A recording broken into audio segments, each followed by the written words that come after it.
guys, Sparkdice de retour pour jouer de mauvais tours. Et aujourd'hui, que sont-ils devenus? Hannah Montana. I fight for the things you believe in.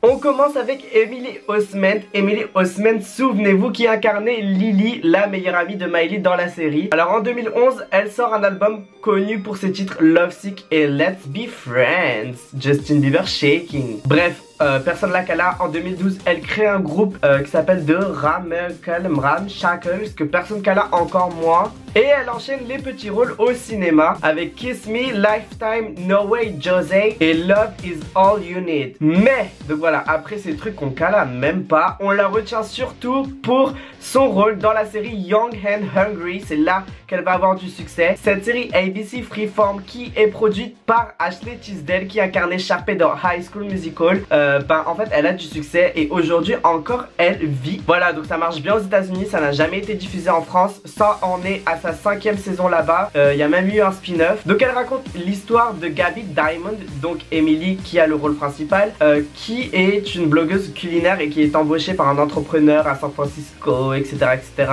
Et donc en fait c'est une sitcom, c'est drôle, et donc pour prouver qu'elle sait y arriver à cuisiner, etc. etc. Elle va tout faire, etc. Ça va être drôle. Elle est accompagnée de son amie Sophia, nanani nanana. Donc voilà, c'est une sitcom qui est assez cute et dans laquelle se plaît beaucoup Emily, donc tant mieux. On passe à Moises Arias.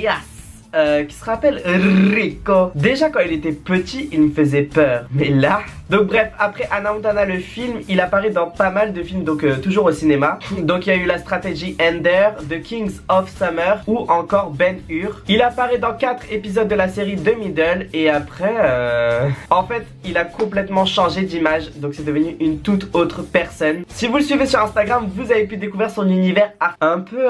qui lui ressemble, on critique pas. Donc voilà, il est rentré dans un délire artistique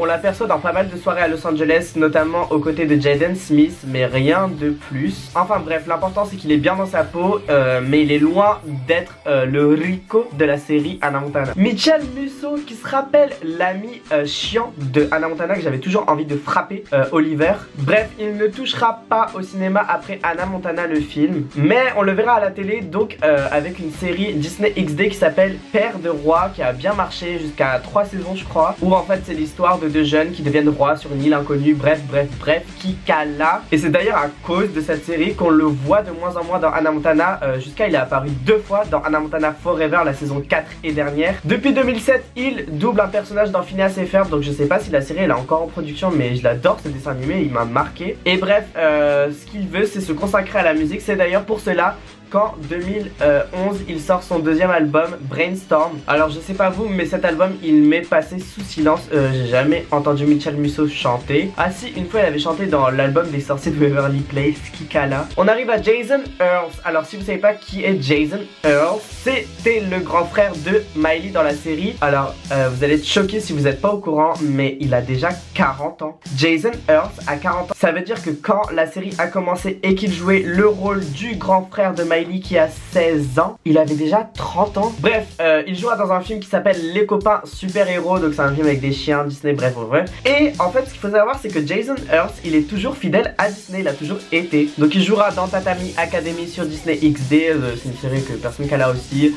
C'est des kung footers, Ninja Thor, je sais pas quoi là. Et plus récemment, depuis 2015, dans Best Friend Whenever sur Disney Channel. On arrive à Billy Ray Cyrus. Voilà, Billy Ray Cyrus, père de Miley et dans la série et dans la vraie vie. Il faut savoir qu'il avait déjà une carrière dans la country là-bas aux États-Unis. Et donc lui pour le coup c'était pas une carrière de pacotille puisqu'il avait déjà 11 albums à son actif. Il ne va pas faire de télé après Hannah Montana sauf dans Kung Fu Nanny et à la télé dans Un Noël plein d'espoir. Mais bon, ça reste quand même une personnalité des États-Unis puisque faut savoir qu'en 2007 quand même il avait fait Danse avec les stars. Mais en 2016 il revient sur le devant de la scène avec la série Still the King. Donc voilà, il aura un rôle principal. Cette série d'ailleurs elle est toujours en production, là c'est la 2e saison cette année. Bref, il vit très bien avec sa famille Cyrus. Il est marié avec Laetitia Tisha Cyrus je crois. Afrique du genre. Non, Laetitia Tish Cyrus. Et il vit avec tout l'argent qu'il a récolté.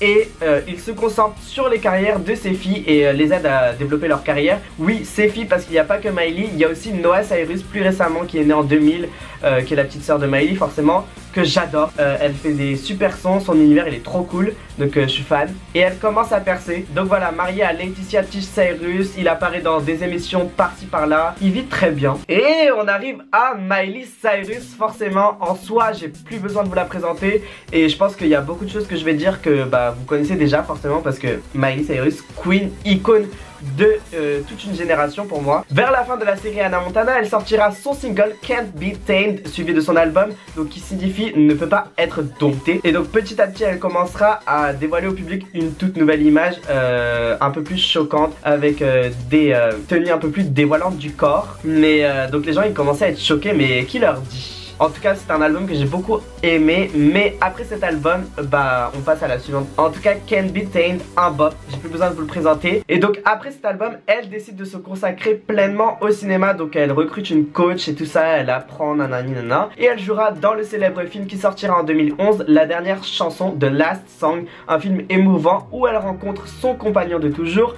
Liam Hemsworth. Ah non, il est sorti en 2010 au cinéma. Bref, la même année, elle joue dans 2 films, Mademoiselle Détective et dans le remake américain de LOL, qui a été un film français à succès, mais ils ont fait un remake LOL USA, donc il y a une copie pour copie de notre film français, mais que j'ai trop adoré parce que Miley. Le temps passé, on arrive en 2013 où Miley Cyrus donc quitte son label Hollywood Records pour rejoindre RCA Records, parce que voilà, après 6 ans dans Hollywood Records, elle veut grandir et avoir une toute nouvelle image. Et elle débute sa nouvelle ère, Bangers. Elle sort en effet Weekend Stop en juin 2013 et si vous vous rappelez, c'est le clip qui a fait parler, 10 millions de vues en 24 heures, tout ça, nanana, c'était la nouvelle Miley, ça y est, qui était rasée les cheveux, nanani, blonde. Mais moi, dès le début, j'ai adoré. Depuis, j'étais là comme ça, Hannah Montana.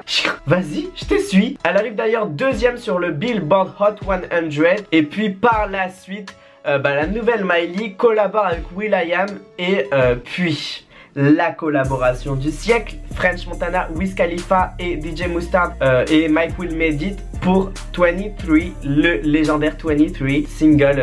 J'ai même plus besoin de vous en parler en fait, vous savez vous-même, ça vous a marqué je pense. Et enfin arrive Wrecking Ball, c'est le clip qui a fait parler, je pense que voilà. Après Weekend Stop, on a eu Wrecking Ball, je pense qu'il n'y a pas plus, enfin il y a plus, mais je veux dire c'est le truc dont les médias ils tremblaient, ils étaient pas bien. Et c'est lors des MTV VMAs de 2013 que Miley dévoile une image choquante, assez vulgaire pour le coup. Et en octobre sort enfin Bangers. Alors cet album je l'ai vraiment adoré. Et par la suite le Bangers Tour a eu lieu. Donc c'est une tournée qui a été un succès commercial, mais aussi par rapport aux critiques ça a été très bien acclamé. Même si il y a plein de villes, ils étaient un peu shaking parce que la tournée elle-même, enfin voilà, ils voulaient pas ça dans leur ville. Mais ça a bien marché, il y a même eu un DVD, Blu-ray, tout ça, tout ce que vous voulez. Et moi j'aurais bien voulu y aller. Ensuite on avance un peu et Miley présente les MTV VMAs, cette fois en 2015 avec le... ou 2014,